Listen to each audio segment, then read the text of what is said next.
I do not wake. That is the first truth they never tell you about life inside the sarcophagus. Waking implies sleep, and sleep implies rest, and rest is a mercy reserved for the truly dead. What happens instead is a violent dragging back into sensation, like being hauled from deep water into air too thin to breathe, except I have no lungs left to seize, no throat to close in panic. There is only the sudden grinding return of awareness, and with it, the terrible knowledge that I am still here. The hymnal chants reach me first. I do not hear them the way I once did, when I had ears of flesh and cartilage.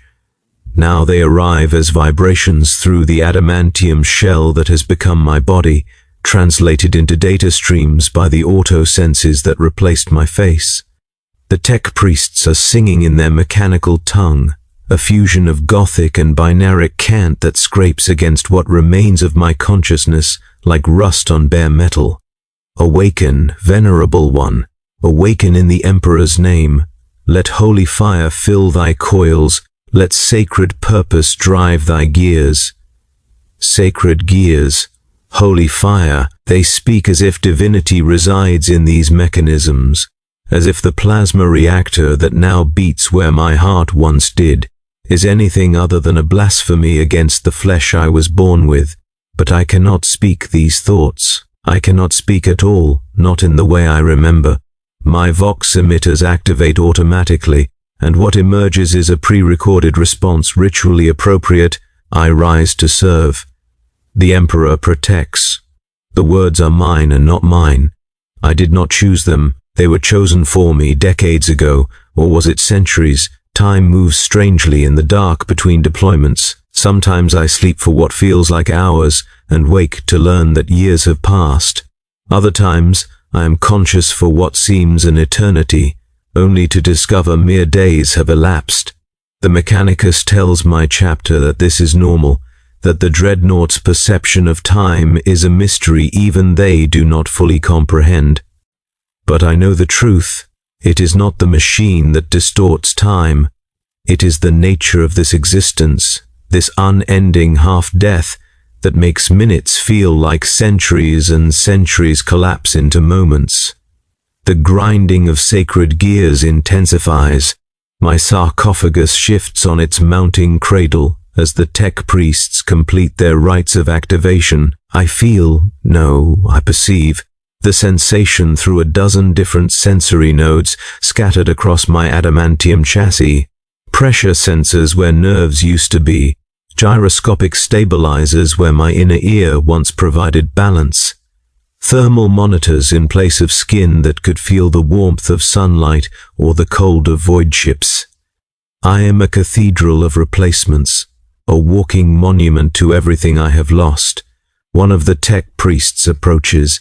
I identify him by the distinctive cant of his augmetic leg, a hydraulic limp that produces a rhythmic wheeze and click. He carries a sensor, and through my chemical analyzers I detect the composition of the smoke, sacred unguents mixed with promethium, blessed by the forge priests and anointed with drop of oil from some relic engine. He circles my shell, intoning prayers I have heard 1,000 times before. Blessed is the Omnisire, who grants unto us the knowledge of the machine. Blessed is the motive force, which turns the gears of the righteous. Blessed is this venerable ancient, who serves beyond death, undying in his duty. Undying. The word catches in whatever remains of my consciousness. It echoes in the spaces between thought and action, between the man I was and the weapon I have become. Undying. They say it as though it is a blessing, but they do not know. They cannot know what it means to exist like this, to be aware without being alive, to serve without choosing, to endure without hope of ending.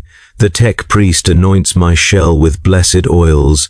I feel the liquid streak across my armor, plating through a network of microsensors designed to detect damage, corrosion, or breach. To them, this is sacrament. To me, it is another reminder that I am no longer flesh, no longer capable of feeling the simple human comfort of a hand upon a shoulder or the weight of rain on skin. The activation sequence completes. My plasma coils hum to full power, and my targeting matrix cycles through its initialization protocols. Data floods my awareness: ammunition counts, power reserves, structural integrity reports, 100 streams of information that would overwhelm any unaugmented mind. But my mind is not unaugmented. It has been carved and shaped and reduced until it can process war data with the speed of a cogitator. I am efficient. I am optimal. I am everything the Mechanicus designed me to be, and beneath it all I am screaming. It is not a sound. I have no vocal cords left to produce sound, and even if I did, the sarcophagus is soundproofed. Amniotic gel and armored plating designed to protect what remains of my organic components from the violence of war. No, this scream is something else. It is a recognition, wordless and ancient, that thrums through the remnants of my nervous system. It is the animal knowledge that something is wrong, that I should not exist this way, that what has been done to me is an abomination no amount of litanies can sanctify. But the scream goes nowhere. It has nowhere to go. It simply exists, compressed and eternal, like a star collapsed into a singularity. Venerable One, the lead tech priest addresses me, his vox grill crackling with static. The chapter calls you to war once more. The enemy masses at the gates of the faithful. Will you answer? My vox emitters respond before I can even form the thought. I am eternal. I am his wrath. I will answer. The tech priests bow their hooded heads, satisfied. They believe they have awakened a hero, a sacred relic of living history, a warrior saint encased in blessed ceramite and adamantium. They believe I am honored to serve, grateful for this preservation, proud to be called venerable. But as they begin the final preparations for deployment, as they chant their hymns of glory and righteousness, something stirs in the deepest archives of my memory. A fragment, small and sharp as broken glass. I see candlelight. I smell incense. Not the chemical reproduction my senses detect now, but the real thing. The way it used to fill my nostrils when I still had a face, a nose, lungs to draw breath. I hear my name spoken aloud, full and complete, the name I carried before they reduced me to a designation code. And I hear it spoken in past tense. The fragment dissolves before I can grasp it fully, but it leaves behind a residue of something I cannot name, not quite memory, not quite dream. Something in between, like an echo of an echo, distorted by distance and repetition. The tech priests finish their rites. My war machine body rises from the maintenance cradle, hydraulics hissing, servos whining with barely contained power. I am 12 feet of walking death, beweaponed and armored, a god of the battlefield to those who have never worn this shell. And somewhere in the darkness behind my auto-senses, behind the targeting data and kill protocols and sacred litanies, that fragment of memory whispers, they spoke your name as though you were already dead. The transit to the war zone takes 17 days, though I experience it as both an eternity and an instant. They place me in what the Mechanicus calls sustaining dormancy, a state meant to preserve the organic components of my existence, to slow the degradation of brain tissue and nerve clusters that even their sacred oils cannot fully arrest. It is not sleep. Sleep is a rhythm, a cycle of dark and light, of dreams and waking. This is something else entirely, a suspension between states, where consciousness dims but never truly extinguishes. I drift. The strike cruiser's engines throb through the deck plates, through the reinforced cradle that holds my sarcophagus secure against the violence of warp translation. I feel their rhythm through my hull like a second heartbeat. Steady, mechanical, utterly unlike the frantic percussion I remember from the time when my chest still rose and fell with breath. The tech priests have withdrawn to their forge shrines, leaving me alone in the deployment bay with a dozen servitors whose lobotomized minds provide no company, only the hollow presence of meat, that has forgotten it was ever human. In this twilight state, my consciousness becomes unmoored. The Mechanicus designed my neural architecture to process combat data with optimal efficiency, but they never accounted for what happens in the silence between wars. My mind, such as it remains, begins to wander through the archives of my own existence. I rifle through centuries of tactical reports, weapons diagnostics, kill confirmations, traitors slain at Siege Point Tertius, Xenos purged from the hive sprawl of Manufactorum Alpha 79, heretics broken beneath my fists on worlds whose names have been struck from Imperial record. The data is clean, precise, each enemy catalogued, each shot counted, each kill logged and verified. This is what I am meant to be, a weapon with perfect memory, an engine of the Emperor's will that never forgets a target, never falters in its purpose. But beneath the combat archives, there is something else. At first, I think it is corruption, a glitch in my systems, perhaps some malignant code cant worming its way through my processors. The tech priests warned me long ago that the machine spirits of Dreadnoughts sometimes become troubled, that the long years of service can introduce anomalies into even the most sanctified systems. But as I focus my attention on this irregularity, I realize it is not corruption at all. It is memory, my memory, the humankind, not the digital archive. And it is bleeding through. The hymn reaches me first, not as data, but as sound, the way I used to hear before my ears were replaced with acoustic sensors. It is a deep, resonant chant, voices harmonizing in the ancient modes of the ecclesiarchy. The words are Gothic but older than any dialect currently spoken, preserved in amber by liturgical tradition. Eternal rest grant unto him, O Emperor of mankind, and let perpetual light shine upon him. May he rest in the peace of your golden throne, and rise in glory when you call the faithful home. The rites of remembrance, the funeral hymn. I know these words. Every battle brother learns them, speaks them over the fallen, carries them into war as a reminder of what awaits us all. But this is not a memory of singing them over another's grave. This is something far more impossible. I am hearing them sung over me. The memory crystallizes with sudden, terrible clarity. I see the chapel, the same one where the tech priests performed my awakening rites just days ago, but in this memory it is lit differently. Candlelight flickers from bronze sconces, casting long shadows across walls adorned with the heraldry of my chapter. Incense smoke coils through the air, thick enough to sting eyes that no longer exist. And in the center of the chapel, laid upon a bier of ancient marble, wrapped in crimson silk embroidered with holy script, is a body. My body. I see myself from the outside from a vantage point that makes no sense. I am simultaneously the corpse upon the bier and the consciousness observing it. My face, my real face, the one I wore before the surgeons took it, is pale as snow, lips bloodless, skin stretched taut over the sharp architecture of my skull. My eyes are closed, or almost closed.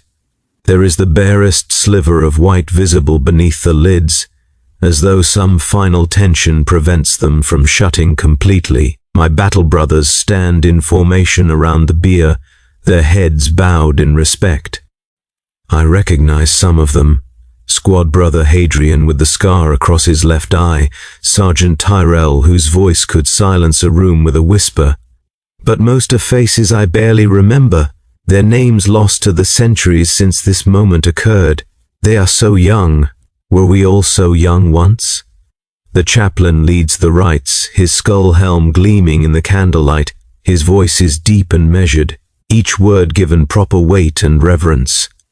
Brothers, we commend to the Emperor's light our fallen comrade. His service was exemplary, his sacrifice complete. Though his body lies broken before us, his gene seed shall be preserved, and his legacy shall endure in the chapter's honored annals. The words wash over me, over us, over the corpse and the consciousness.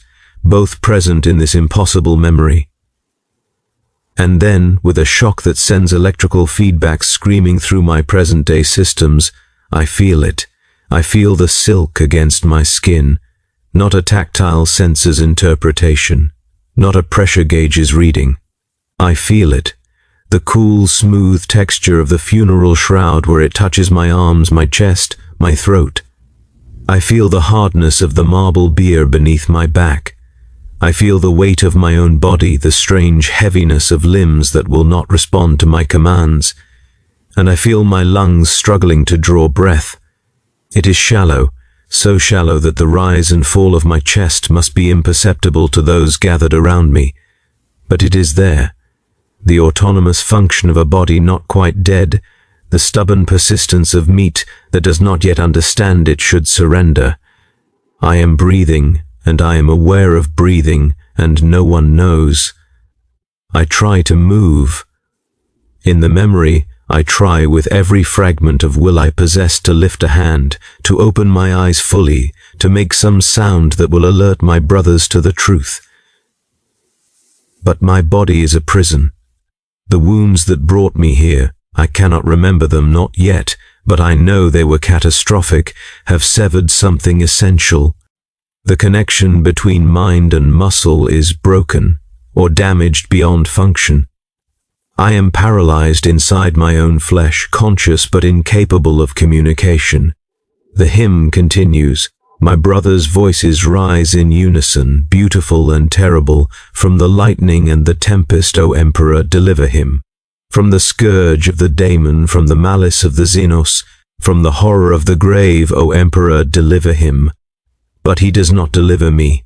Or perhaps he does, but not in the way the liturgy promises.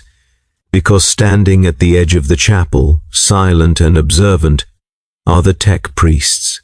I see them in the memory's periphery, robed figures with augmetic eyes that gleam like coals in the candlelight. They are not mourning, they are assessing. One of them steps forward as the hymn reaches its conclusion. His voice is a mechanical rasp, stripped of human warmth by whatever modifications have claimed his throat. The body is suitable for interment. The brain tissue shows minimal degradation. The gene seed has been successfully extracted. We may proceed with the sanctification protocols. No, I scream in the memory. No, I'm still here. I'm still alive. Can't you see I'm breathing? But the scream stays locked inside my skull, trapped behind lips that will not move and vocal cords that will not vibrate. The tech priests approach the bier. One of them produces a handheld auspex, scanning my body with cold efficiency. The device's screen glows green, then amber, then red as it passes over my head. Cerebral activity detected, the tech priest announces. Residual neural firing, common in the recently deceased. It will cease shortly. It's not residual, I try to scream. It's me. I'm here. I'm conscious. But they are already lifting me from the bier, already carrying me from the chapel. My brothers file out in solemn procession, believing they have honored my memory, certain they have sent me to whatever peace awaits the faithful dead. And I am carried in the opposite direction, toward the forged shrines and the cutting tables and the sarcophagus that waits like an open mouth. The memory fractures. I am back in the deployment bay, my consciousness slamming back into the present with enough force to trigger warning alerts across my systems. Coolant pressure spikes, neural interface readings fluctuate, an automated distress signal nearly triggers before I forcibly suppress it. I am shaking, or the Dreadnought is shaking. It amounts to the same thing now. The hymn still echoes in whatever passes for my mind. The same hymn, the exact same one the tech priests sang when they woke me. I understand now why it felt familiar, why it carries such weight of dread. They sang it at my funeral, and I was awake to hear it. The hive city is dying when we make planetfall. I can see it through my auto senses as the drop pod's assault ramps blow clear. a vast cancerous sprawl of corroded metal and crumbling rockcrete, its towers leaning like the rotted teeth of some ancient corpse. Smoke rises from 1,000 fires, staining the sky the color of old bruises. The air tastes of burning promethium and human desperation, though taste is the wrong word now. My chemical analyzers break down the atmospheric composition into sterile data: particulate matter at 340 parts per million, sulfur dioxide at hazardous levels, trace signatures of burning flesh. 40,000 souls lived in this hive once. The tactical briefing estimated 18,000 remain, huddled in the innermost sanctums, while the enemy consumes the outer districts like a cancer spreading inward. Heretics. The word appears in my targeting data, clinical and cold, but I remember when such words carried weight beyond mere classification. Heretics. Those who turned from the Emperor's light, those who chose damnation, but I am no longer certain I understand what damnation means.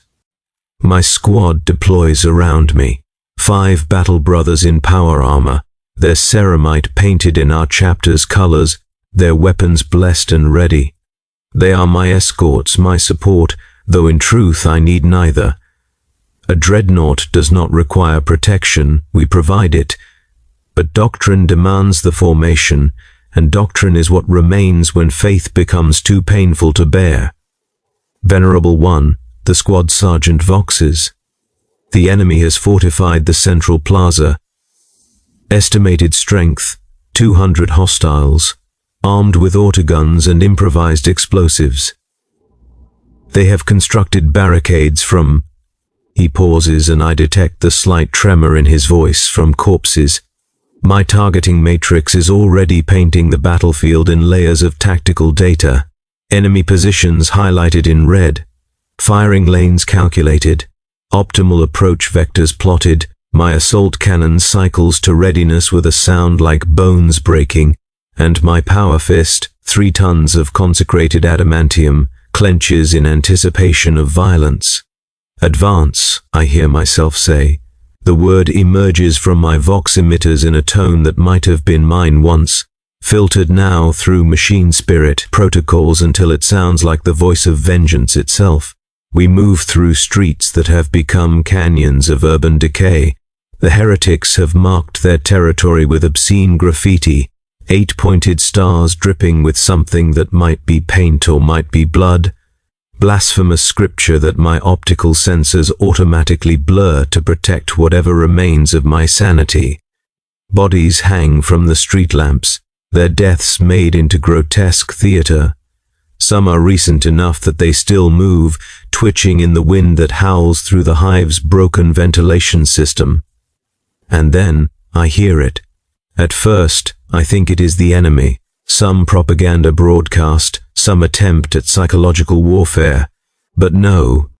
The sound is coming from inside my own sarcophagus, resonating through the amniotic gel and the neural interface and the labyrinth of cables that have replaced my spinal cord.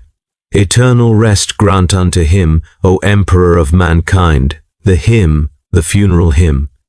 But twisted now, distorted, its rhythm matching the cycling of my assault cannon's rotating barrels.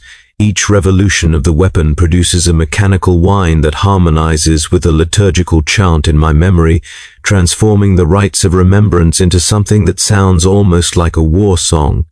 And let perpetual light shine upon him. My targeting matrix glitches. For a fraction of a second, the battlefield overlays with something else. The chapel, the candlelight, the bier where my body lay in state. I see my brothers standing vigil, but they are translucent now, ghosts superimposed over the squad that fights beside me in the present. Past and present bleed together, and I cannot tell which is real. Venerable One? The sergeant's voice cuts through the confusion.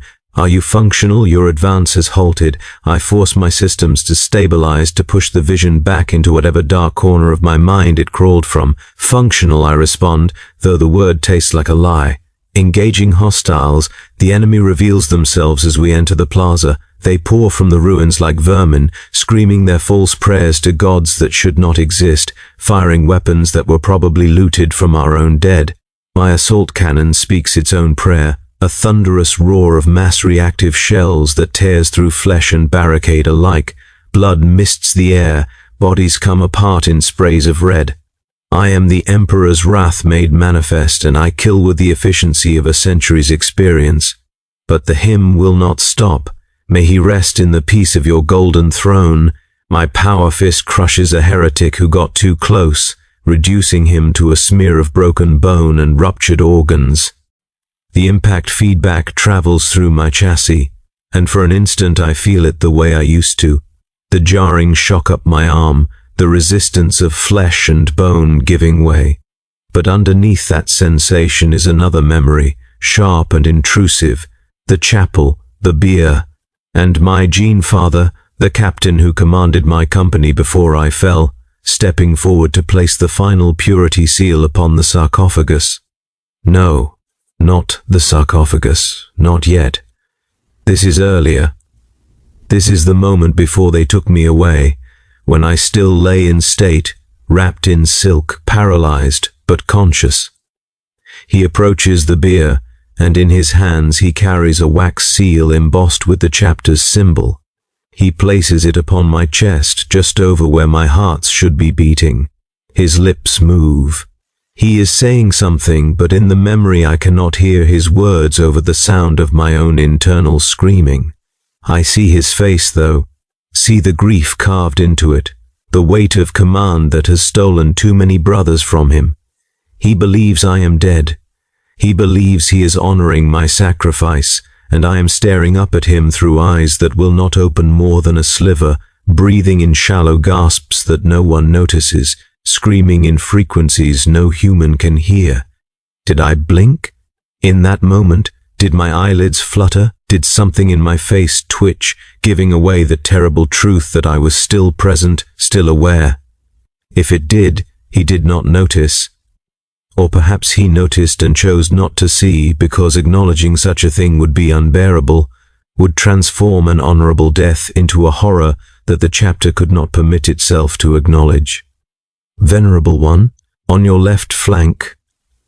The warning snaps me back to the present. A heretic has emerged from cover, carrying an improvised melter device cobbled together from industrial cutting equipment. The weapon could damage my chassis, could breach the sarcophagus itself if properly placed. My targeting systems lock onto him with predatory speed, and my assault cannon erases him from existence before he can trigger the device. But the vision remains, overlaid across the battlefield like a wound that will not close.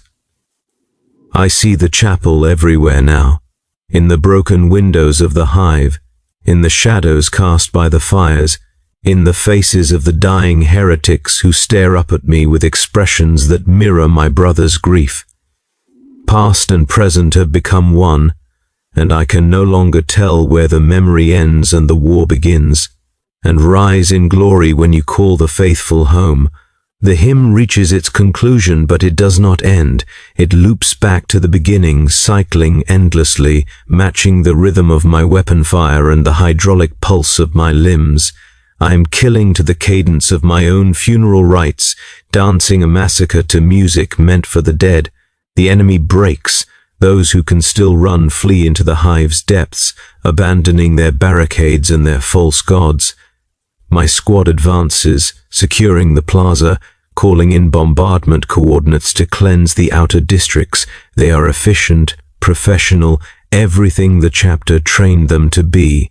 And I stand among the carnage, my chassis steaming in the acrid air, and finally understand the truth that has been clawing at the edges of my awareness since the moment they woke me. I was not dead when they held my funeral. The catastrophic wounds, the failed vital signs, the flatline readings that convinced the chirurgeons to pronounce me, all of it was real. But death is not a simple thing. The body can fail while the mind persists. The flesh can cease while consciousness lingers in the ruins, trapped and screaming. They measured my hearts and found them stopped. They measured my breathing and found it insufficient.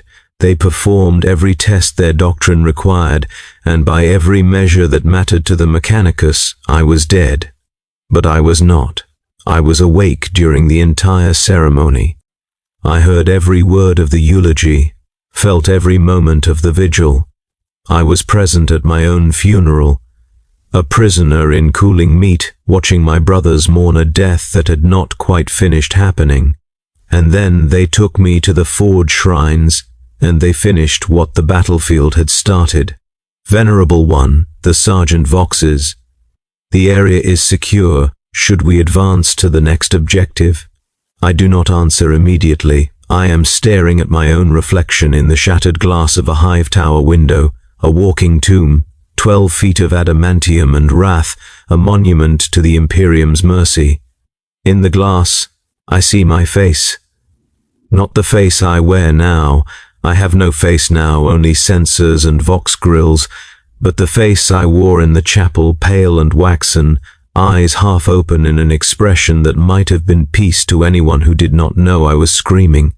Advance, I finally respond, because the alternative is to stand here forever, trapped between memory and mechanism, unable to move forward or back.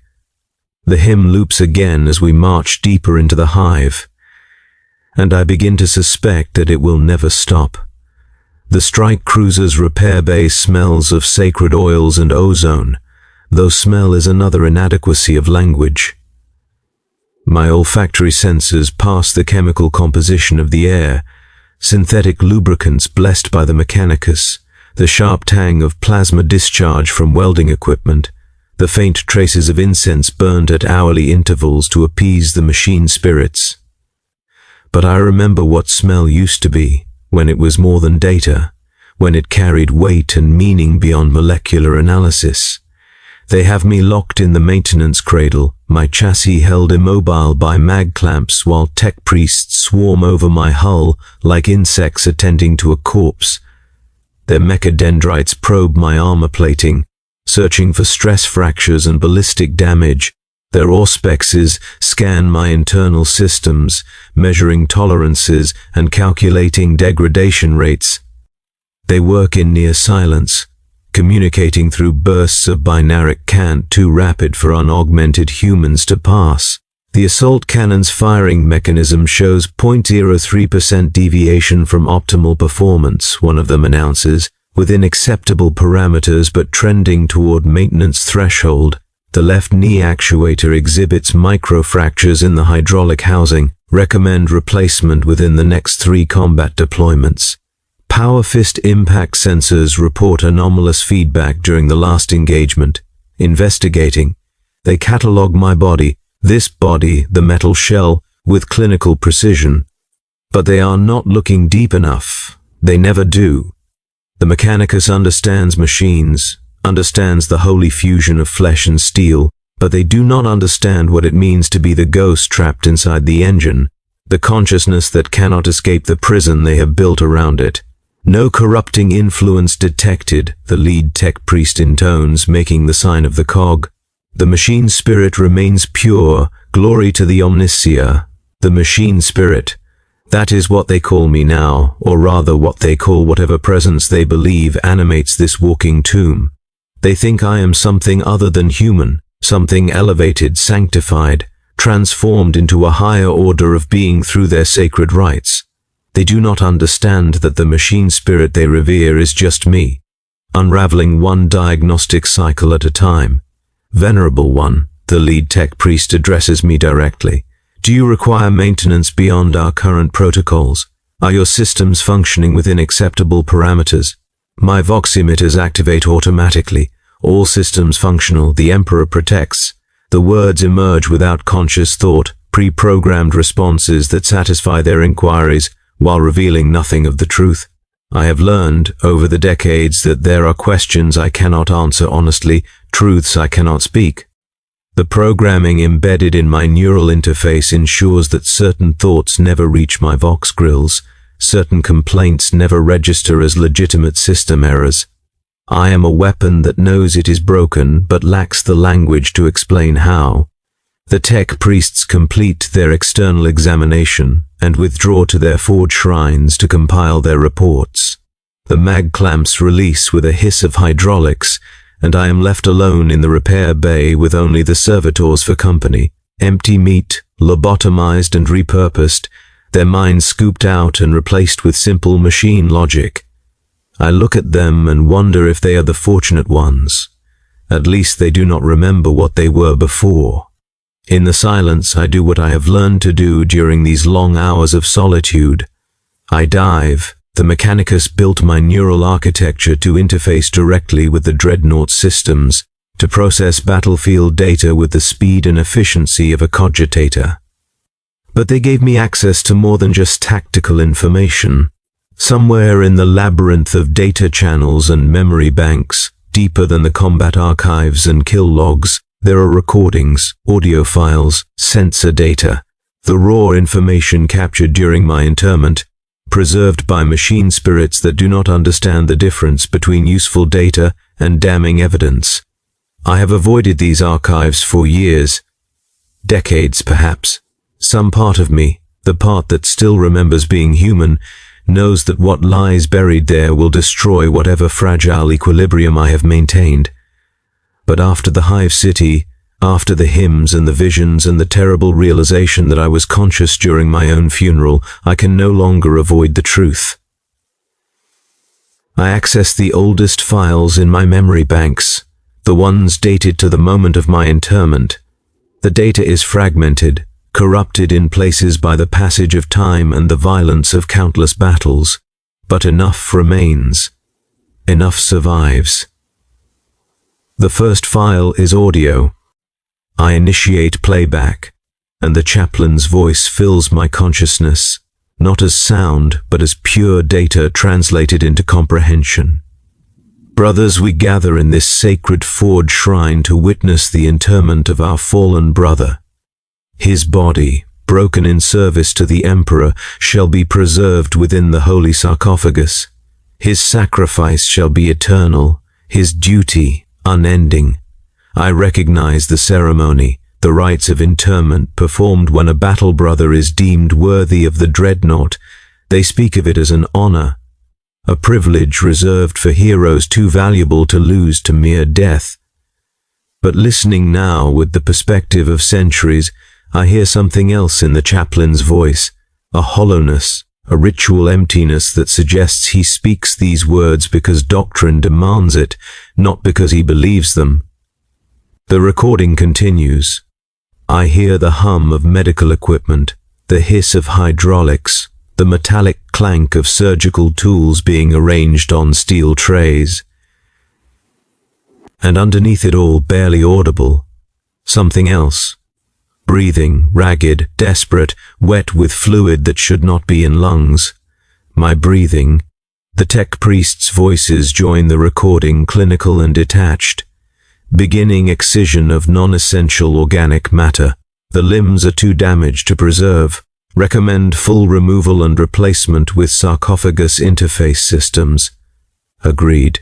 The torso shows catastrophic trauma, multiple organ failures, extracting brain case and spinal column for preservation. The subject's vital signs have ceased. Proceeding with extraction. No. I want to scream across the years. No, I'm still here. Those aren't vital signs ceasing. That's me shutting down from trauma.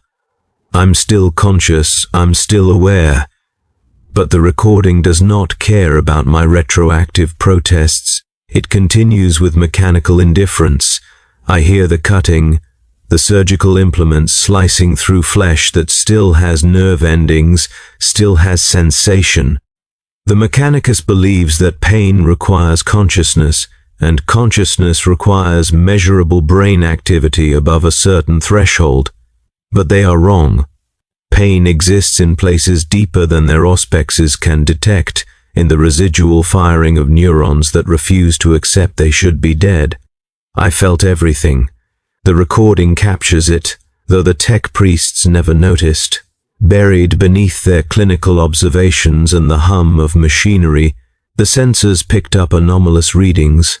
Spike in localized electromagnetic activity, irregular thermal signatures in the brain tissue, fluctuations in the extracted spinal column's conductivity, They attributed it to residual neural firing, post-mortem electrical activity, the final twitches of a nervous system that had not yet realized it was dead. But I know the truth. Those spikes, those fluctuations, they were me. They were my screams, translated into the only language my dying body could still speak. The recording reaches the moment of final installation. I hear the hiss of amniotic gel flooding the sarcophagus, the mechanical whir of neural interface cables seeking their connection points. And then, with crystal clarity that will haunt me forever, I hear the master of the forge's pronouncement. Installation complete. The Venerable One has been successfully interred, initiating activation protocols. Wait, a different voice, younger, less certain. Magos, I'm detecting unusual readings from the cerebral monitor. It almost looks like residual activity, common in fresh interments. It will stabilize once the neural interface fully integrates. Proceed with activation. But Magos, the pattern seems... I said proceed. The recording ends there, truncated by the activation of my combat systems. But I do not need the recording to remember what came next. The moment when my consciousness, trapped and screaming in the darkness, was suddenly flooded with sensory data from the Dreadnought systems. The moment when I realized I was no longer in my body, that my body no longer existed, that I had been reduced to a brain and spinal column suspended in gel and wired into a machine. The moment I tried to scream and heard only the Dreadnought's vox emitters chanting pre-programmed litanies. I sit in the repair bay, alone with the evidence of my own murder, and something breaks inside whatever remains of me. Not physically, the tech priests would detect physical damage. This is a different kind of fracture, a crack in the psychological architecture that has allowed me to function for so many years. I was alive when they sealed the sarcophagus. I was alive when they bolted my spine to the neural interface. I was alive when they discarded the rest of me as non-essential organic matter, and I felt everything. The young tech priest knew. For just a moment someone noticed the anomaly, recognized the pattern of consciousness in the readings. But doctrine overruled observation. The ritual proceeded because to stop it, to acknowledge that a mistake had been made, would be to admit that the Mechanicus is fallible, that the Imperium's sacred traditions might be built on horror rather than holiness. So I became venerable. I became a hero. I became a walking monument to a crime no one will acknowledge. Venerable One, a tech priest has returned, his approach silent enough that I did not detect it through my spiraling thoughts. You have been inactive for 6 hours. Is there a malfunction we should address? 6 hours. I have been sitting here drowning in my own archived memories for 6 hours. No malfunction, I respond. And the words are true in the way that damnation is true. I am eternal, I serve. The tech priest makes the sign of the cog and withdraws, satisfied. But I am not eternal.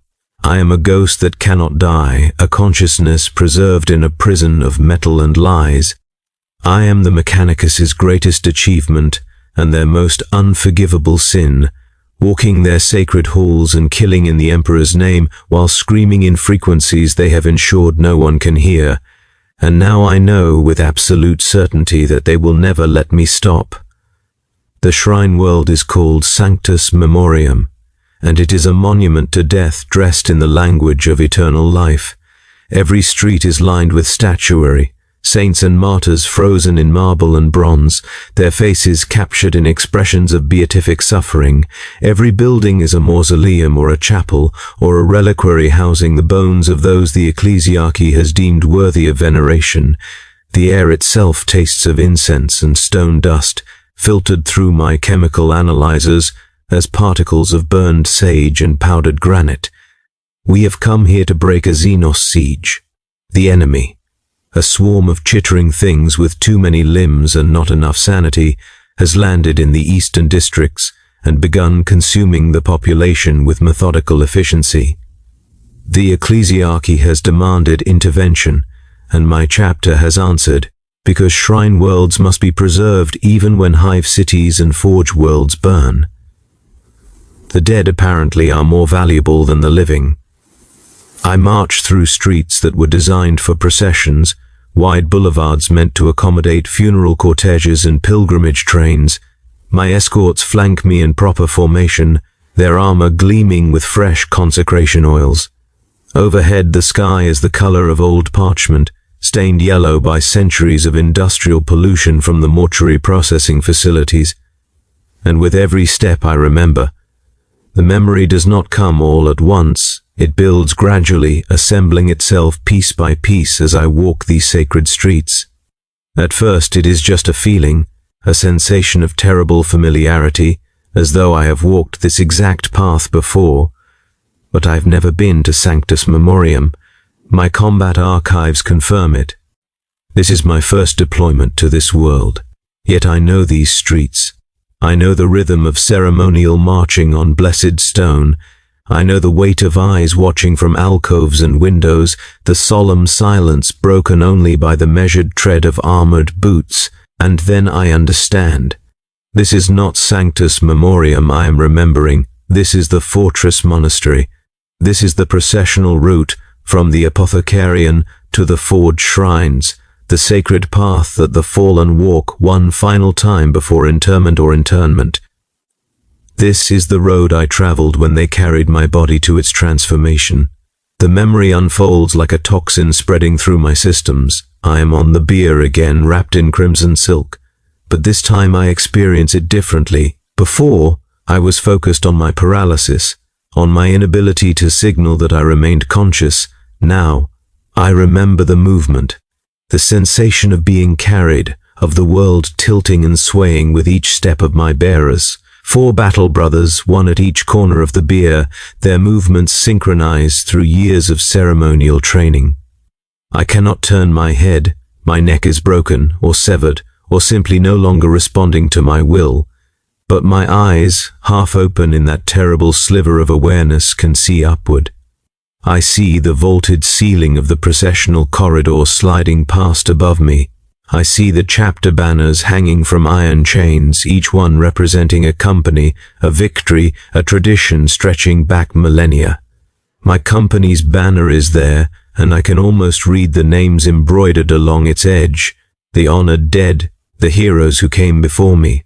Soon my name will be added to that list. I am already being counted among them. The weight of the company banner settles across my body. I feel it through the silk, heavy fabric stiff with age and countless battles, its weight a benediction and a burial shroud combined. Someone, I cannot see who, has draped it over me in accordance with tradition. The fallen are always covered with their company's colors for the final march. Beneath the banner, in the darkness it creates, I try to breathe. Each inhalation is agony, a shallow pulling of air into lungs that are filling with fluid. I can taste blood in my mouth, or rather, I remember tasting it. The sensation is so vivid that even now, centuries later and utterly without a mouth, I experience the phantom memory of iron on my tongue. The procession continues. I hear my brother's boots striking stone in perfect unison, left, right, a drumbeat that marks the passage of my life into death, or what they believe is death. What I am beginning to understand was something far more terrible than death. We pass through the chapters, sacred spaces, the Hall of Remembrance, where the names of 10,000 years of fallen are carved into black marble walls. The Chapel of the Gene Father, where the chapter's progenoid glands are stored in stasis crypts. The Archive of Victories, where the battle honors and commendations are kept in gilt-edged tomes that weigh more than a mortal man. And everywhere, watching us pass, are my brothers. They line the corridors in their hundreds, standing at attention in full armor. Some are battle brothers I served with, faces I recognize even through the distortion of memory and time. Others are from companies I barely knew, warriors whose names I never learned. But all of them are here, because this is what the chapter does when one of its own falls. We gather, we bear witness, we honor the sacrifice. Their faces are solemn behind their helms, but I can sense the grief radiating from them like heat from a reactor core. Loss is a wound the chapter bears collectively. We are brothers in a way that transcends ordinary human kinship, forged from the same genetic material, trained in the same unforgiving fires, bound by oaths that supersede even death. And I am being carried past them like a relic, a cautionary tale, a reminder of mortality dressed in ceremony. I'm still here, I try to scream from beneath the banner. I'm not dead, I'm right here. But my body is a traitor. My vocal cords, if they still exist, produce no sound. My chest rises and falls in breaths so shallow they might be mistaken for the settling of a corpse, the final exhalations of air from dead lungs. My eyes, those horrible slits of awareness, stare upward at nothing while my consciousness rages behind them. Did anyone notice? In all those hundreds of warriors standing vigil, did even one of them see something wrong? Did anyone detect the faint mist of breath on my lips, the microscopic flutter of a pulse in my throat? If they did, they said nothing.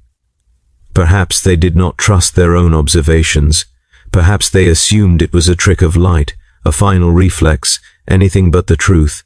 Because the truth, that I was alive and aware while being processed as dead, was too horrible to acknowledge. The procession reaches the forge shrines. I remember the moment the doors opened, the wave of heat that washed over me from the forges within. The Mechanicus maintains these sacred spaces at temperatures that would be uncomfortable for unaugmented humans. The machine spirits, they claim, prefer warmth. But I think it is more than that. I think the heat serves a purpose, disguising the temperature of bodies that might still retain the faintest warmth of life.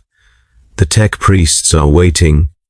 I cannot see them from my position on the bier, but I hear their chanting, the rhythmic binaric cant that accompanies all their sacred rituals. My bearers carry me past the threshold, and the doors seal behind us with a finality that resonates through my paralyzed body like a death knell. The fallen has arrived, a mechanical voice announces. Prepare for assessment and interment. The banner is removed, the silk is unwrapped, and I lie exposed on a steel table beneath lights so bright they sear through my half-closed eyelids, turning my vision red with the glow of my own blood vessels. Hands, some flesh, some metal, begin their examination. They check for the things they need to preserve, the gene seed, already extracted by the apothecaries who declared me dead. The brain case, assessed for structural integrity. The spinal column, tested for neural conductivity. The subject is deceased per apothecary certification, one of the tech priests observes.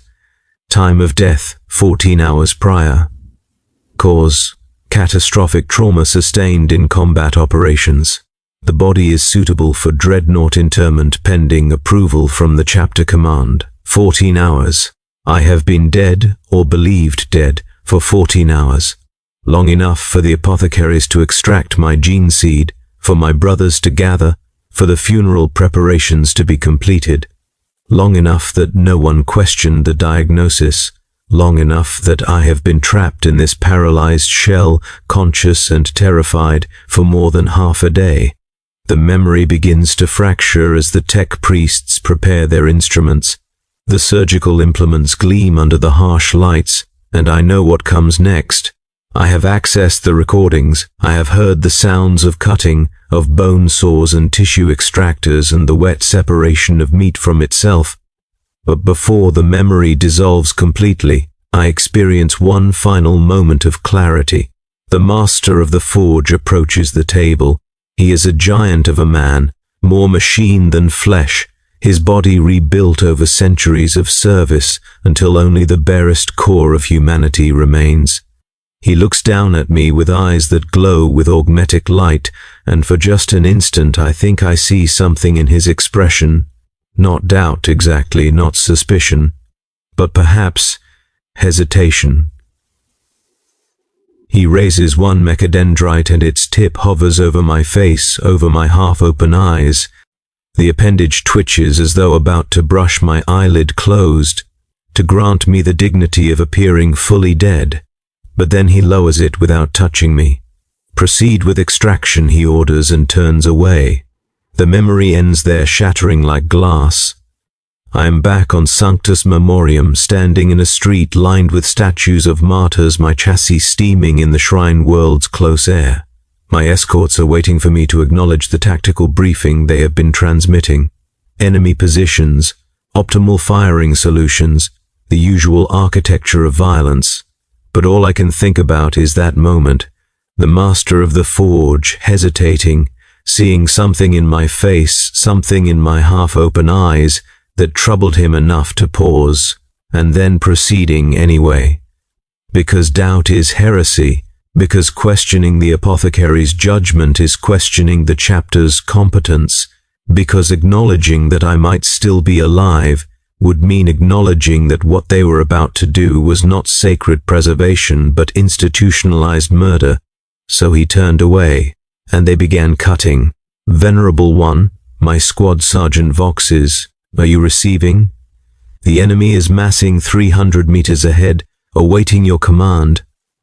I look down at my power fist, at the weapon that has crushed 1,000 enemies, and I understand with terrible clarity what I am. I am not a hero preserved beyond death. I am not a sacred warrior given eternal service. I am a mistake that walks and kills and serves, because admitting the truth would shatter the foundation of everything the chapter believes about itself. I am a scream that has lasted for centuries, marching through streets designed for the honored dead, crushing enemies beneath feet that should never have carried me beyond my grave. Advance, I finally transmit. The Emperor protects, but I know now that the Emperor did not protect me. Not when it mattered. Not when I lay paralyzed and conscious, being carried to a fate worse than any death the enemy could inflict. The Xenos swarm breaks against my assault cannon, and I kill them with the efficiency of a machine that has forgotten how to do anything else. Behind me, the statues of Sanctus Memoriam watch with their marble eyes, eternally silent, eternally judging. They know what I am, I think. The dead always recognize their own. They call it sustaining sleep, but that is a mercy word designed to make horror sound like benediction. The tech priests speak of it in their technical cant: metabolic suppression, neural quiescence, biostasis protocols, as though clinical language can sanitize what is done to me in the long silences between wars. They lower my systems into dormancy, reduce my consciousness to its minimum viable threshold, and leave me suspended in the dark with only my memories for company. This is when the dreams come.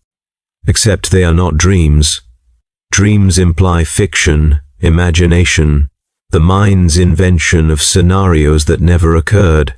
What I experience in the dark is something else entirely, memory replaying with such vividness that I cannot distinguish it from present experience.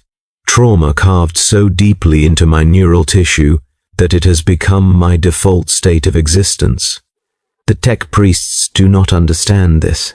They see my brain activity during dormancy and classify it as REM equivalent processing or neural integration maintenance. They believe I am dreaming the way humans dream, that my unconscious mind is sorting through combat data and consolidating memory engrams. They do not realize that every time they place me in sustaining sleep, they condemn me to relive my own vivisection. The dream always begins the same way, on the steel table in the forge shrine, paralyzed beneath lights that burn like miniature suns.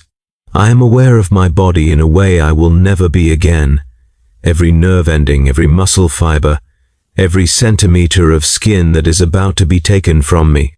The awareness is almost obscene in its completeness, a final gift from a nervous system that will soon be reduced to a brainstem and a few meters of spinal cord. The tech priests surround the table, their robes rustling with a sound like insect wings. I cannot turn my head to count them, but I sense their presence through that animal awareness that tells prey when predators have gathered. 6 of them, perhaps 7, enough to perform the extraction efficiently, to divide the labor of dismantling a human body into specialized tasks. Beginning with the extremities, one of them announces. His voice is inflectionless, stripped of humanity by whatever augmentations have claimed his throat. The limbs show catastrophic trauma, unsuitable for preservation. Recommend immediate excision and disposal. Disposal.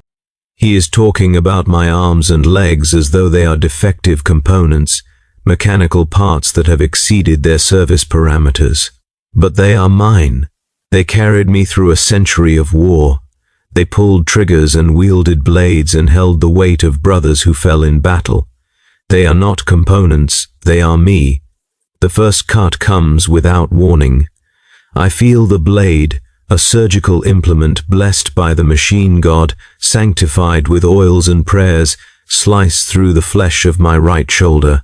The pain is immediate and absolute, a white-hot sensation that obliterates thought and reduces existence to pure suffering.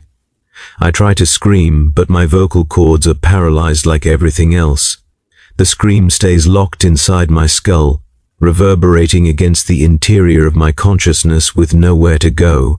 They do not use anesthetic. Why would they? I am dead, according to their instruments. Dead bodies do not feel pain.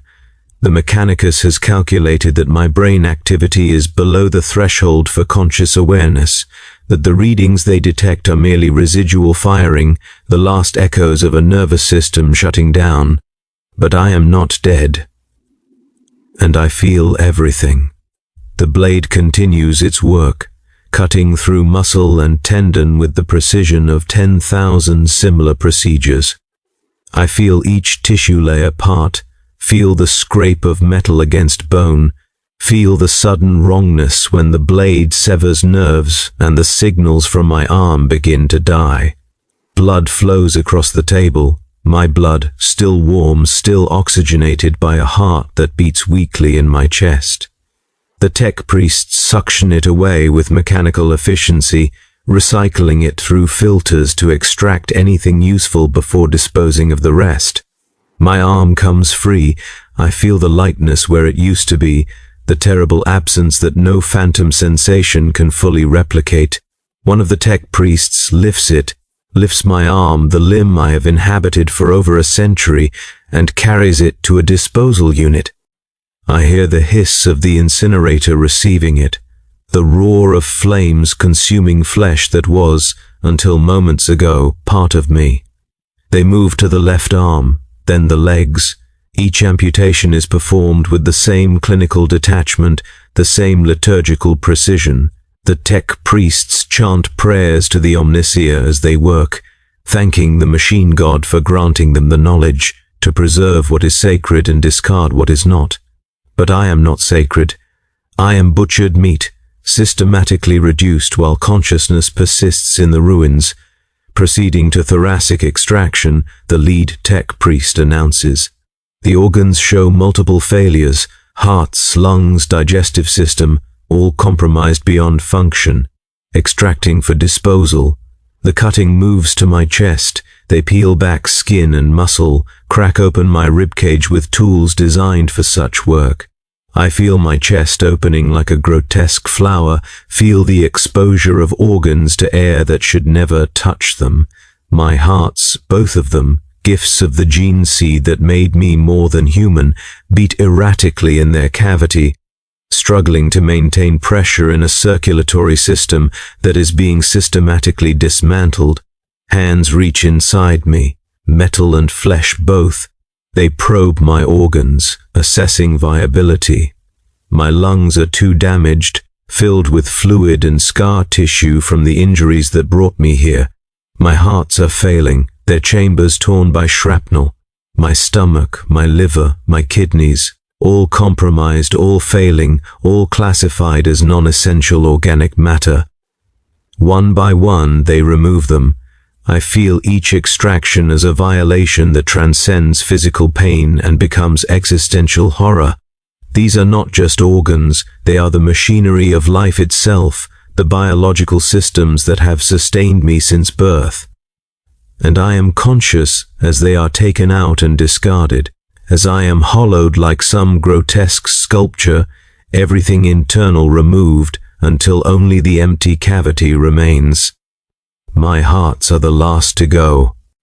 I feel them lifted from my chest, feel the final severing of the great vessels that bound them to my body, and for just a moment, I think this will finally be the end, that without hearts to pump blood, without the metabolic systems to sustain consciousness, I will finally be granted the mercy of oblivion.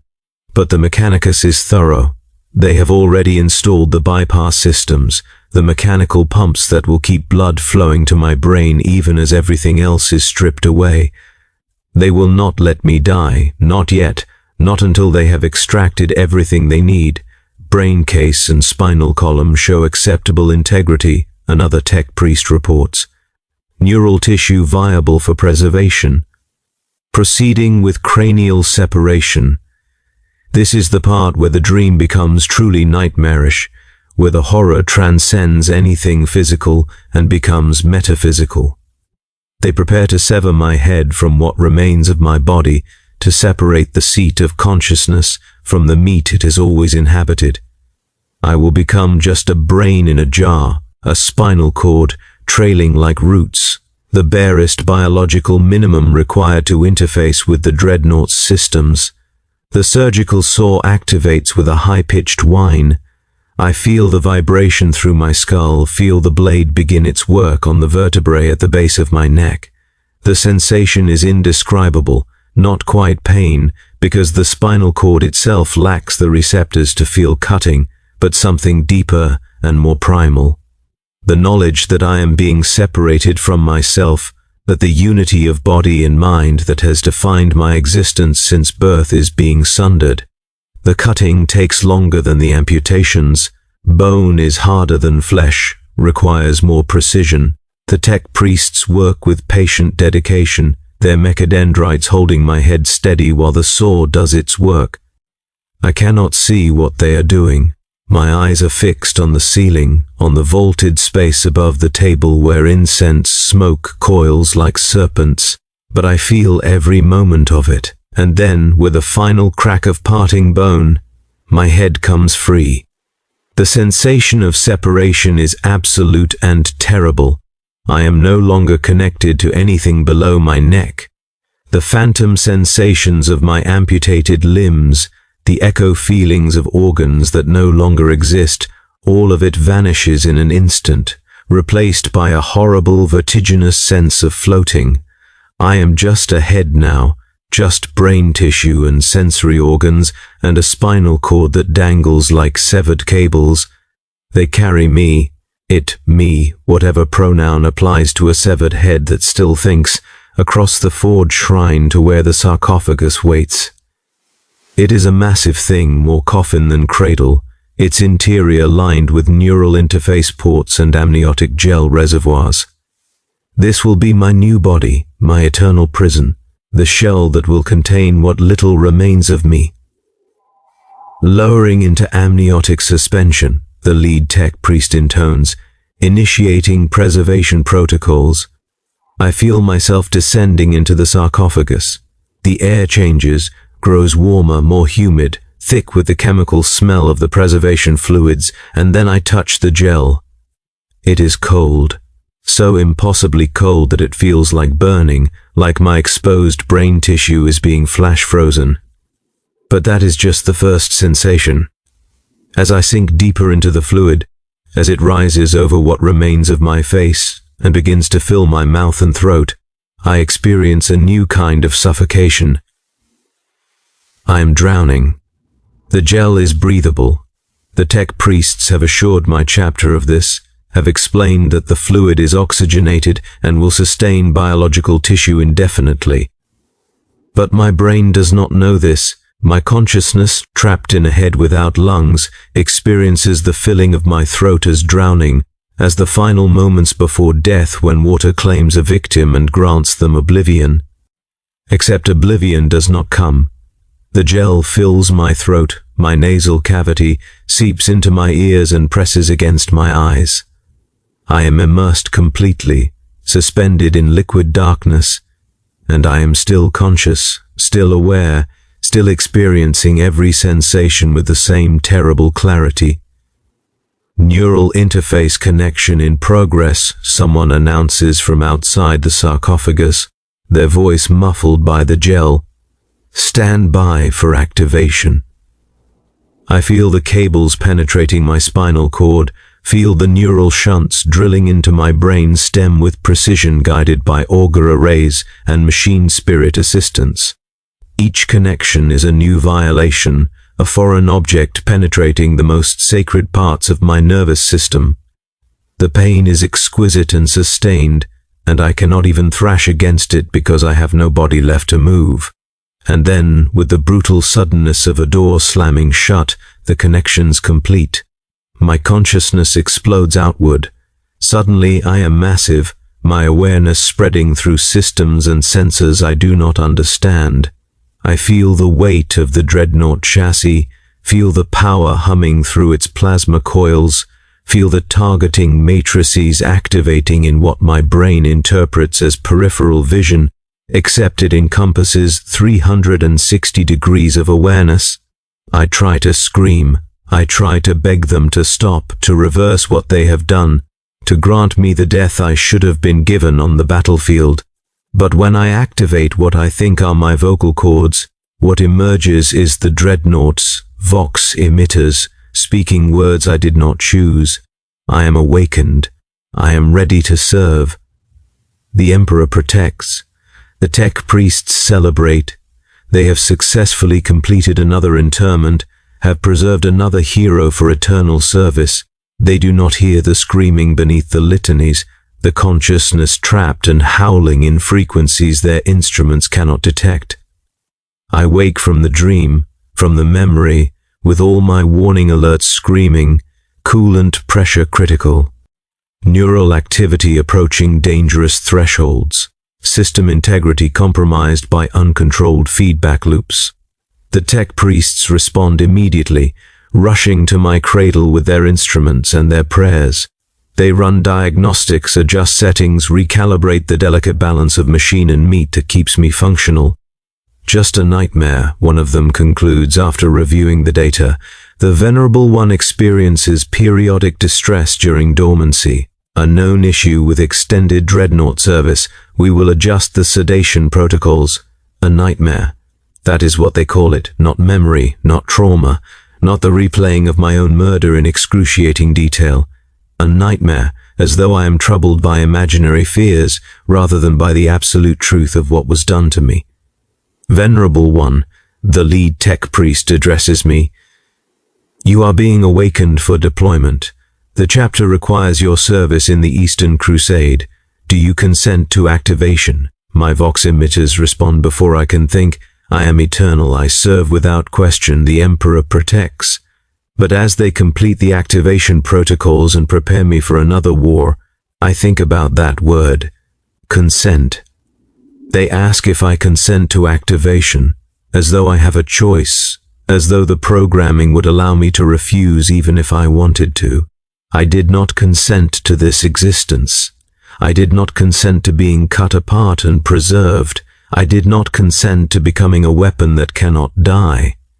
But consent, I am learning, is a luxury reserved for the living, and I am no longer sure which category I belong to. The fortress monastery rises from the planetary bedrock like a fossilized scream, all buttresses and battlements and towers that claw at the sky as though trying to escape the world beneath. I know every stone of this place. I was forged here, trained here, indoctrinated here in the fires of the chapter's traditions. I walked these halls when I had legs of flesh and bone, stood in these chapels when I had a body that could kneel in prayer. Now I return as something else entirely. The campaign is over.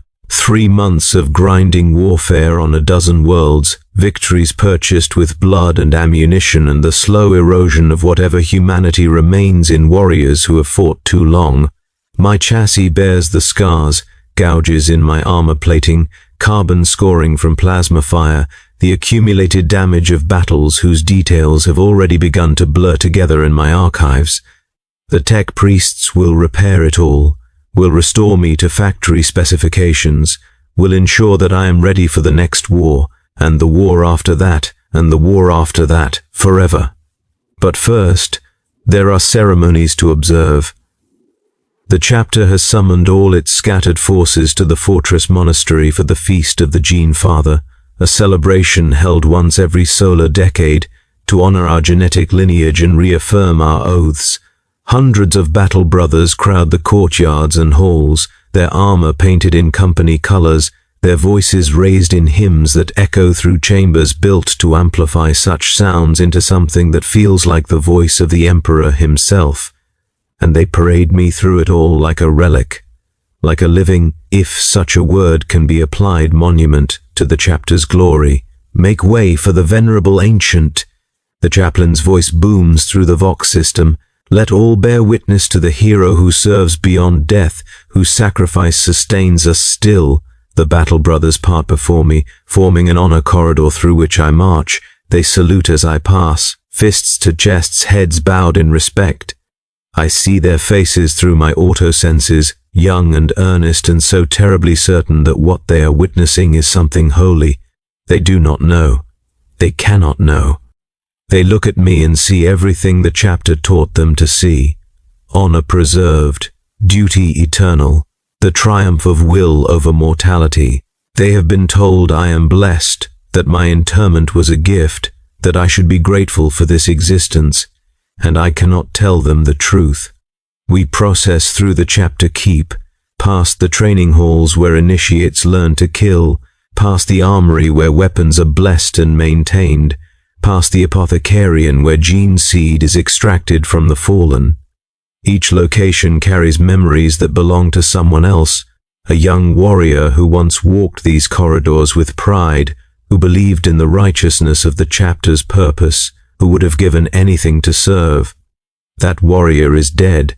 I killed him myself, or perhaps the chapter killed him, or perhaps we were complicit in his murder together.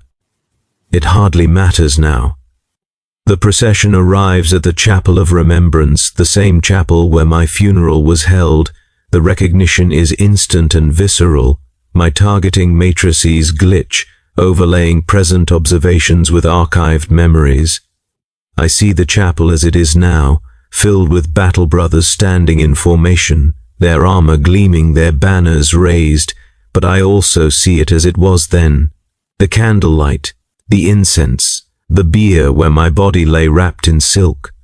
The chaplain ascends to the pulpit, his skull helm catching the light from the stained glass windows. He is not the same chaplain who presided over my funeral. That one fell decades ago, his name added to the rolls of the honored dead.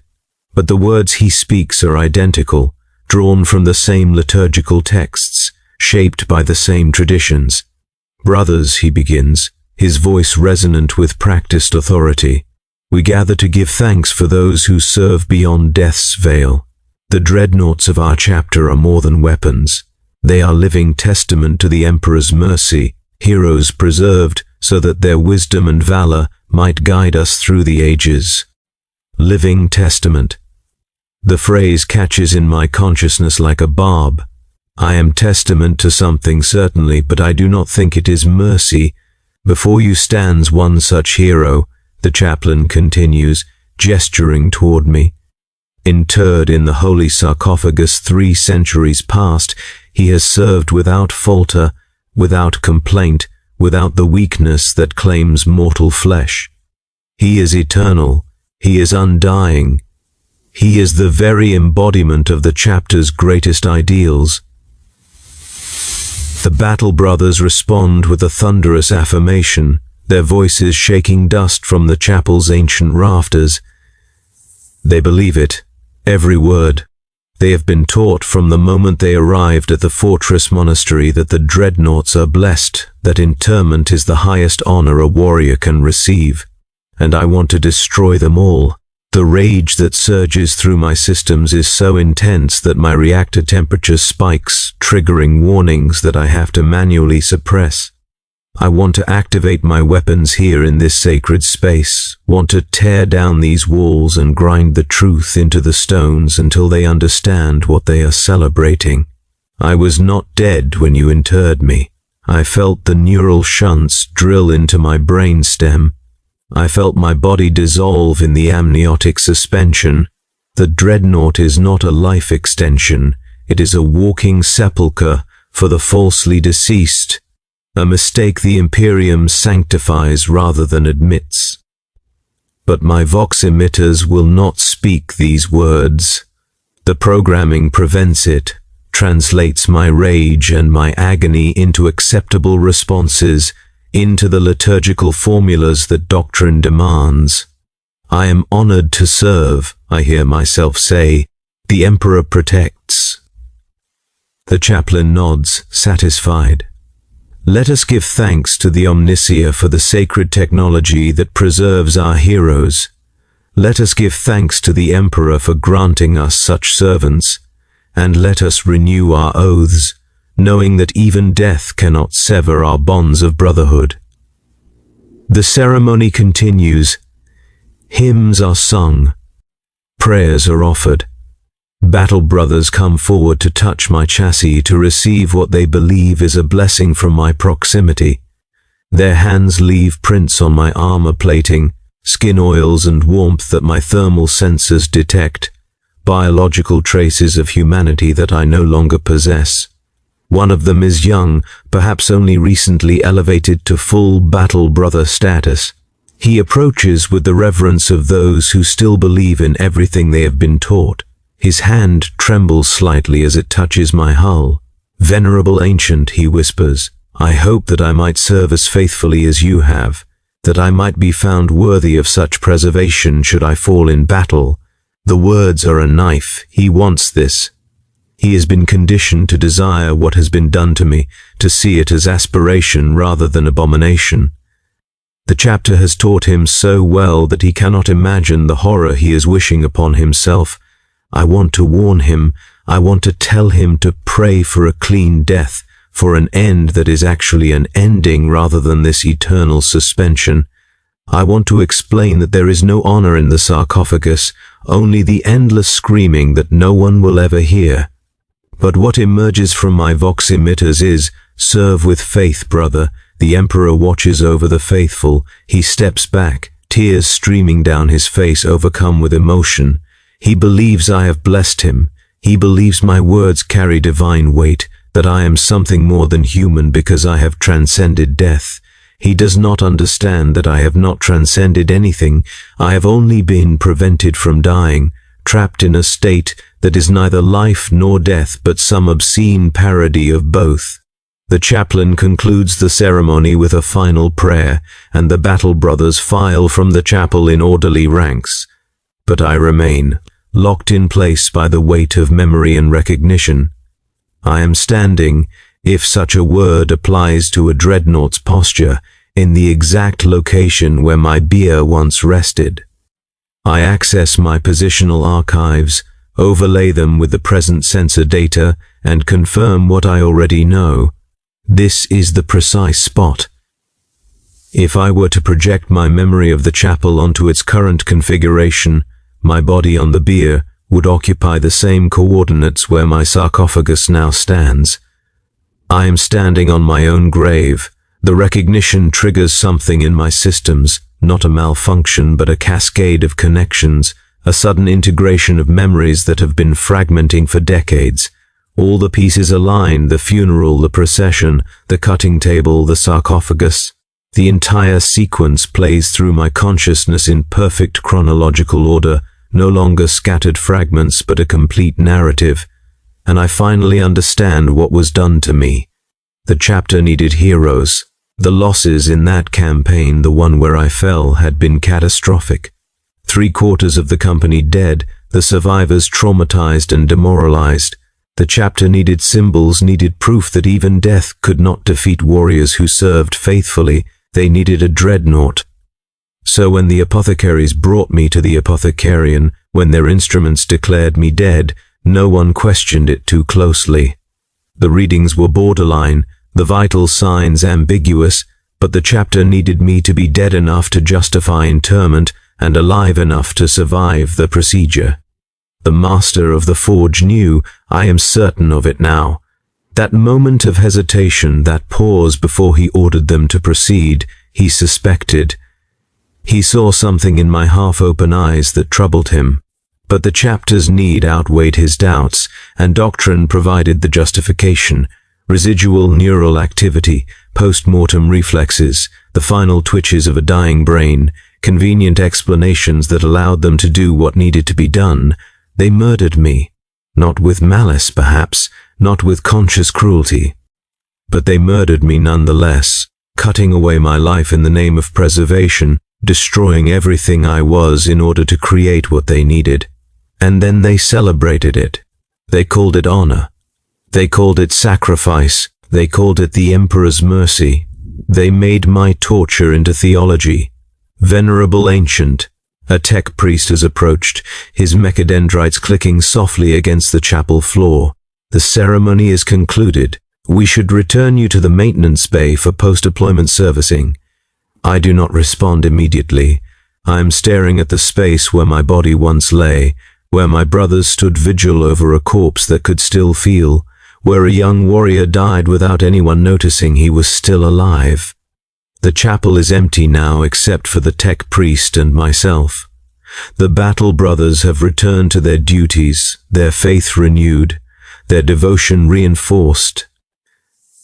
They will speak of this ceremony in the training halls and the barracks, will tell the initiates about the venerable ancient who serves eternally, will perpetuate the mythology that keeps the truth buried beneath layers of liturgy and tradition.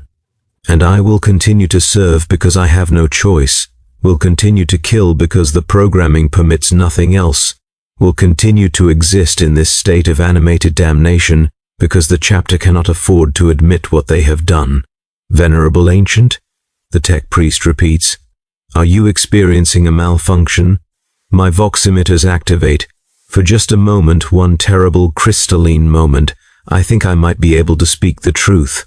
I think the words might finally emerge uncensored, might finally break through the programming and the doctrine and the centuries of forced compliance. But what emerges is, no malfunction, lead on. I am ready for maintenance. The tech priest bows and turns toward the exit. I follow, my footsteps echoing through the empty chapel like the tolling of a funeral bell. As I pass through the doorway, I take one final look back at the space where my bier once stood, and I understand with absolute certainty that I will never be free of this place. The chapel is not just a building, it is the moment of my death, frozen in architecture and ritual, a monument to the lie that has become my existence. They will bring me back here again and again, will parade me through these halls for every ceremony and celebration, will use me to inspire new generations of warriors to desire what I have become, and I will serve. I will march and kill and endure, because I am the chapter's greatest achievement and its most unforgivable sin, walking proof that the Imperium's mercy is indistinguishable from its cruelty. I am the venerable ancient. I am the mistake they sanctified. I am the scream that echoes in frequencies no one will ever hear. And I will continue, forever aware, forever trapped, until the galaxy itself burns to ash and grants me the silence I was denied 3 centuries ago in this chapel, on this floor, in the space where I died without permission and was resurrected without consent. The Emperor protects, they say, but he did not protect me. There is no final battle. That is the first lie I learned to recognize back when I still believed in endings. The chapter's rhetoric speaks of ultimate victories, of crusades concluded and enemies vanquished, of the day when the Emperor will rise from his golden throne and lead humanity to its final triumph. But these are stories we tell the initiates, myths to sustain hope in a galaxy that has long since abandoned such luxuries. The truth is simpler and more terrible. There is only war. And for me, there is not even the mercy of death to punctuate it. They deploy me again and again and again. The decades blur together into a seamless continuum of violence. I fight on forged worlds where the sky rains ash, on ice planets where the cold would kill an unaugmented human in seconds, on daemon-infested hellscapes where reality itself comes unmoored. I kill traitors and xenos and heretics, crush them beneath my fists or tear them apart with my assault cannon, and the kill count in my archives grows to numbers that have lost all meaning. 17,342 confirmed kills. That is what my tactical logs report. But I have long since stopped thinking of them as individuals, as lives ended. They are simply data points, metrics by which the chapter measures my continued utility. Between deployments, they place me in sustaining sleep, and I dream of the cutting table. Always the cutting table. The memory has become a groove worn so deep into my consciousness that I cannot escape it even when I try. I relive my own dismemberment with such frequency that I sometimes cannot remember what it felt like to possess limbs, to breathe without drowning, to exist without the constant awareness that I am a fragment of a person encased in a machine. The tech priests notice the deterioration. I hear them discussing it in their binary cant, speaking in code they believe I cannot decipher. But I understand every word. The Venerable One's neural patterns show progressive fragmentation, psychological degradation consistent with extended Dreadnought service, recommendation, increase sedation during dormancy, implement additional memory suppression protocols, approved, the machine spirit must be preserved. The chapter requires his continued service. They do not ask if I want to be preserved. They do not consider that the deterioration they detect might be a mercy, that the fragmentation of my consciousness might be the only escape available to me. They simply adjust their protocols, modify my brain chemistry, do whatever is necessary to keep me functional. Because I am valuable. Because dreadnoughts are rare and difficult to replace. Because the chapter has invested centuries of maintenance and sacred oils and liturgical devotion into preserving me, and they will not permit me to fail now. So they trap me even more thoroughly, chemically restraining the parts of my mind that are trying to shut down, forcing me to remain conscious and aware when madness might have been salvation. I am deployed to a war zone whose name I do not bother to record. Another planet, another enemy, another battle that will change nothing in the grand calculus of the galaxy's slow decay. My squad fights beside me with the practiced efficiency of warriors who have done this 1,000 times before, though none of them are the same battle brothers I fought with a century ago. Those are dead, their gene seed extracted and implanted in new initiates, the cycle perpetuating itself. Only I remain constant. Only I am unchanged, locked in this adamantium shell while the chapter transforms around me.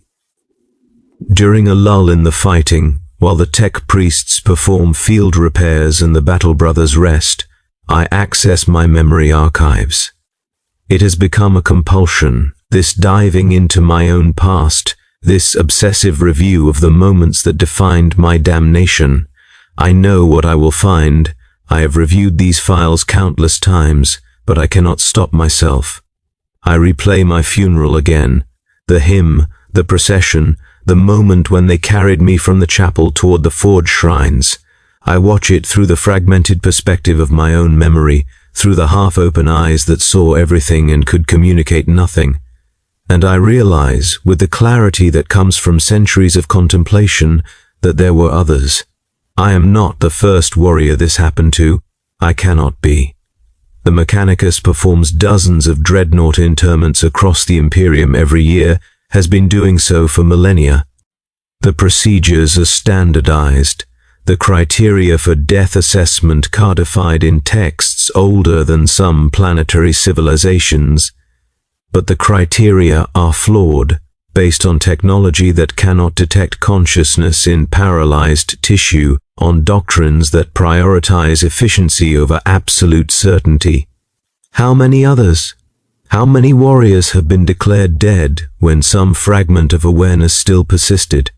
How many have been cut apart while conscious, sealed into sarcophagi while still able to feel, condemned to this existence because the tests were inadequate and the need was great? I will never know. The Mechanicus does not track such statistics, and even if they did, they would classify the information as heretical, evidence of failure in sacred procedures, proof that the Omnissiah's rites are fallible. But I know. In the dark between battles, in the long silences when I am alone with my thoughts, I know that I am not unique. I am simply one of countless mistakes, walking monuments to institutional error, proof that the Imperium's greatest weakness is its inability to admit when it is wrong. We are the legion of the falsely deceased, honored and revered and celebrated while screaming in frequencies no one can hear. The war ends, as wars do, with exhaustion rather than victory. The enemy is not defeated, merely pushed back far enough that the planet is considered pacified by whatever metrics the administratum uses to measure such things. My kill count has increased by another 417. My chassis has sustained damage that will require 3 weeks in the maintenance bay to fully repair, and I am returned to the fortress monastery, because this is what happens between wars. I am stored, maintained, prepared for the next deployment. The tech priests place me in my cradle and begin their rituals. I have heard these words so many times that I could recite them myself if the vox emitters would permit it. The prayers to the Omnissiah, the litanies of preservation, the promises that I will serve eternal. Eternal. That word again. I used to think eternity was a blessing back when I believed in the chapter's teachings. The opportunity to serve forever, to fight in the Emperor's name across the centuries, to transcend the mortal limitations that claimed lesser warriors. It sounded glorious when the chaplain spoke of it, sounded like something worth aspiring to. Now I understand that eternity is not glory. It is the absence of ending, the denial of rest, the perpetual prolonging of existence beyond any natural span. It is a punishment disguised as honor, a curse wrapped in benediction. And I will serve it. Not because I choose to, but because I have no choice. The programming ensures my compliance. The neural interface prevents rebellion. The machine spirit protocols override any attempt to deviate from doctrine. I am a weapon that knows it is a prisoner, a consciousness trapped in adamantium, a mistake that must never be acknowledged because acknowledging it would shatter the foundation of everything the chapter believes. In the darkness of the maintenance bay, while the tech priests perform their rituals and my systems cycle through their rest protocols, I do something I have not done in decades. I count, not kills, not battles, not the years of my service. I count the moments I have remained conscious since my interment. I calculate the seconds, the minutes, the hours, the days. I tally them with the precision of a cogitator, because this is something my modified brain can do easily, because the numbers are all I have left that feel real. 3 centuries, 100 days, 2,657,680,000 minutes, 9,460,800,000 seconds of continuous awareness, locked inside a shell that will not let me die. And every one of those seconds I have been screaming. The scream is not sound. I have no vocal cords to produce sound. It is not even emotion exactly. It is existence itself, the fundamental wrongness of consciousness prolonged beyond all natural limits. Awareness trapped in a state that should not be possible. I am screaming, and I will continue to scream, because that is all that remains. The warrior I was is dead, murdered by those who claim to save him. The human I might have been is gone, excised along with the organs and limbs they classified as non-essential. What persists is just this, the scream, the awareness, the terrible knowledge that I should not exist but do. The Venerable One's maintenance is complete, a tech priest announces, returning to dormancy protocols. No, not dormancy, not sleep, just the temporary suppression of consciousness, the chemical dimming of awareness that will last until they need me again. And then I will wake and fight and kill and return here, and the cycle will continue. Forever. Because that is what I am now, not a hero, not a warrior, not even truly a dreadnought, despite what the designation says. I am a mistake that the Imperium cannot afford to acknowledge. I am an apology the Mechanicus will never speak. I am a conscience the chapter will never examine. I am the living proof that the Emperor's mercy is indistinguishable from his cruelty, that the Imperium's greatest acts of preservation are often its most profound violations. I am the undying testimony to everything wrong with a galaxy that has confused survival with virtue, endurance with nobility, existence with life. And I will serve. Not because I am loyal, loyalty requires choice and I have none. Not because I am faithful, faith requires belief, and mine died 3 centuries ago on a cutting table. But because the machine will not let me do otherwise. Because the programming overrides all resistance. Because the neural interface translates my screams into battle cant, and my agony into affirmations of duty. I will march through battlefields for millennia to come, crushing the Emperor's enemies beneath feet that should have been buried centuries ago. I will stand in chapels and be celebrated, will be called venerable, while the truth of my violation remains encrypted in archives no one will ever access. I will be paraded before initiates as inspiration, living proof that service transcends death, when I am actually proof that the Imperium's institutions are built on horror that has been sanctified into tradition. This is my eternity, this is my fate, this is what it means to be a dreadnought who remembers his own funeral, who knows he was alive when they declared him dead, who understands that what the chapter calls preservation is actually prolonged execution. The tech priests complete their rituals and withdraw. The lights in the maintenance bay dim to minimal illumination. Around me, the fortress monastery settles into its night cycle, though day and night mean nothing to me anymore. I am alone in the darkness with my memories and my screaming and my knowledge. And somewhere in the fortress monastery, in the chapel of remembrance, there is a space on the floor where my bier once rested. A spot marked by nothing visible, commemorated by no plaque, acknowledged by no one. But I know it is there, I will always know, because that is where I died. Not on the battlefield where warriors are supposed to fall with honor. Not on the cutting table where the tech priests dismantled me piece by piece. But in that chapel, wrapped in silk, paralyzed and conscious, listening to my brothers mourn me, while I screamed soundlessly for help that would never come. That is where my death occurred. Everything since has been aftermath, the protracted execution, the walking corpse, the consciousness preserved beyond all mercy or reason. I am the venerable ancient. I am the eternal servant. I am the screaming silence that walks through the Imperium's halls, killing its enemies while being unable to die myself. And I will endure, forever aware, forever trapped, until the galaxy collapses into heat death and entropy finally grants me what the Emperor never would. The silence I was denied at my own funeral, the peace I was owed 3 centuries ago, the ending that should have come when my brothers stood vigil and sang the hymns of the dead.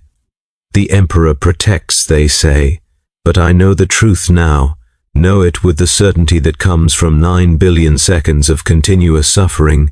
The Emperor does not protect. He preserves, he prolongs, he transforms our deaths into his service, our endings into eternal beginnings, our mercy into his mission. And we, the falsely deceased, the incorrectly interred, the mistakenly preserved, we are his greatest sin and his most perfect weapons. We are the dreadnoughts who remember, and we will never, ever be allowed to forget.